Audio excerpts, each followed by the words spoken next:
consejos prácticos sobre las técnicas para preguntar. Ya lo dijimos en el video anterior, abra la entrevista con preguntas abiertas, pero atención, no ametralle, no sea ansioso por preguntar. Esto nos hace acordar mucho a lo que hoy en día llaman en las entrevistas, los periodistas llaman los noteros de televisión.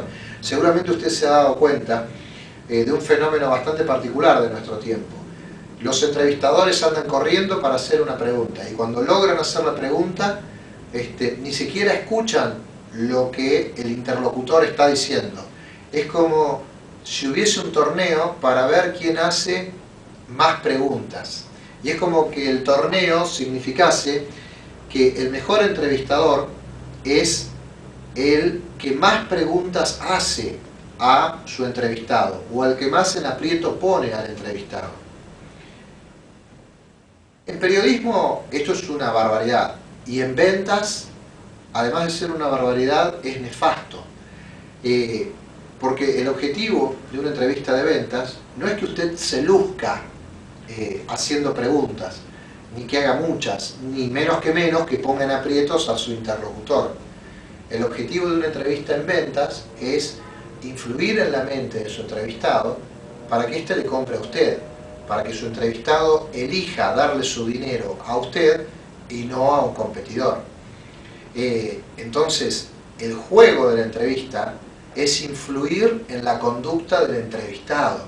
El juego de la entrevista de venta es influir en la conducta del entrevistado. Para esto, menos es más. No se trata ni de hablar ni de hacer muchas preguntas. Se trata de lo mínimo indispensable.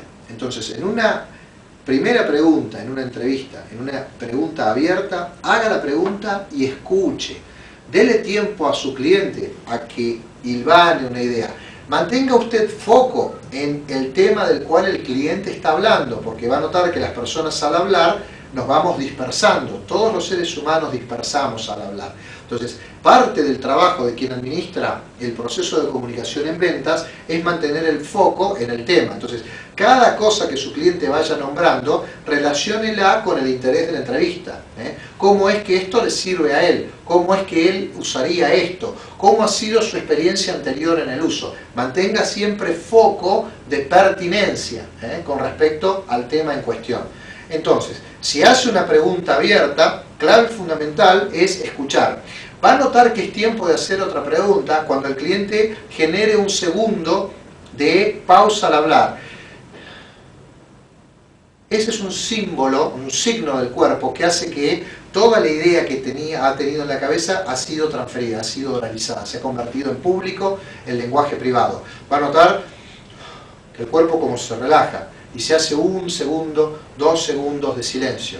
Recién ahí es un buen momento para hacer la pregunta que sigue.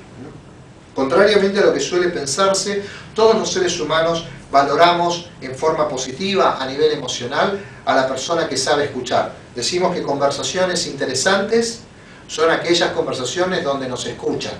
Conversaciones interesantes son aquellas donde el ser humano siente que ha sido escuchado, que ha sido comprendido.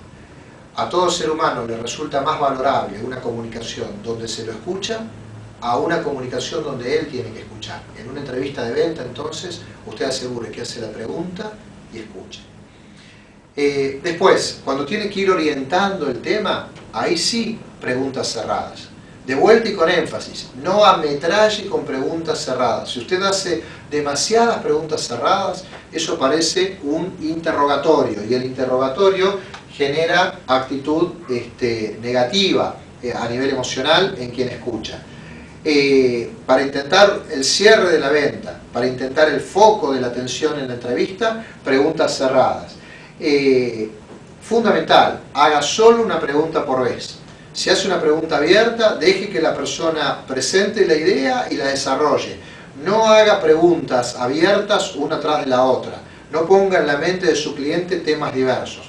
En todo caso, haga una pregunta abierta y con mucho cuidado vaya haciendo preguntas cerradas para ir orientando la comunicación al foco, pero de a una por vez. Y finalmente, siempre al final, intente preguntas de cierre. no lo quiere o no lo quiere. Las primeras preguntas de cierre, intente que tengan varias opciones, ¿no? De qué manera nuestra distribución le sirve, pero que ya se sepa en cómo se distribuye, en qué presentación de envase, qué volumen, haga preguntas que no se restrinjan solo a dos posibilidades. Trate que las primeras preguntas de cierre de venta tengan varias posibilidades en sí mismo. Es como que uno va a seleccionar, es que haga las preguntas, centre su atención en la escucha. En el manual lo va a encontrar como un apartado denominado escucha activa. Punto 1, la escucha activa. Sea sincero y tenga interés en lo que la persona le está contando. Ponga su atención, interésese en el tema. Si usted está en una reunión, le están contando algo y su mente está en otro lado, su atención no está haciendo foco en lo que el cliente le está diciendo, algo muy malo está pasando con usted. Esa entrevista seguro va a fracasar. Así que mantenga auténtico interés por lo que su cliente le está diciendo en ese momento. Sea tolerante con la otra persona. Hay, así como aspectos que hacen que nosotros causemos una mala impresión, a veces la persona que estamos entrevistando nos genera una mala impresión por las maneras de hablar, por el ambiente, por los olores, por cómo es y cómo es su vocabulario. En esto es justamente al revés de cómo uno tiene que ser. Uno tiene que amoldarse a como le decía, es contrario a todo lo que hemos dicho hasta ahora, cada vez que nos hemos referido al hecho de tener que generar una primera buena impresión. Esto de que decíamos de satisfacer lo que se espera, de cubrir las expectativas, de ser pertinente. Acá el cliente es él, y él es como es, y en todo caso si alguien se tiene que adaptar, es quien vende. Así que si las formas del cliente me molestan, tengo que ser muy, muy tolerante. El lenguaje, las maneras de hablar, es típico que a veces uno le llama la atención, porque las personas somos diferentes. Frente a eso, máximo de tolerancia. La persona, nosotros lo sabemos, las formas son importantes, pero las personas no somos la forma, y menos si de un cliente se trata. El otro tema es sostengamos la atención en forma permanente y ayudemos, ya lo contábamos hace un ratito, al interlocutor a mantener foco en lo que estamos hablando. Así que sostengamos la atención y cada vez que el cliente se disperse, dejemos que se disperse, pero vamos a notar que en un momento es como que se relaja, es como que ha terminado de contar eso con lo que se estaba dispersando. En ese momento entonces, ¿y cómo seguía la historia? ¿Y esto que me estaba contando cómo era? ¿Y cómo termina lo que me había empezado a contar? Estas son las cuestiones que hacen que el interés vuelva. Y fundamental, no interrumpir, no interrumpir. Si va a interrumpir una historia porque ve que se está saliendo de foco, no lo haga de lleno, sino simplemente haga un primer esfuerzo como que espera un poquito y lo corta. Deja que el otro termine la idea y ahí le va a dar el lugar. Entonces haga como una amague y después interrumpa, si por algún motivo se está extendiendo el tema. Entonces, preferentemente de ninguna manera interrumpir. A veces cuando no nos queda más remedio, no lo hagamos en forma abrupta, porque esto va a generar emocionalidad negativa. Es como que hacemos un amague cortito y después sí hacemos la interrupción.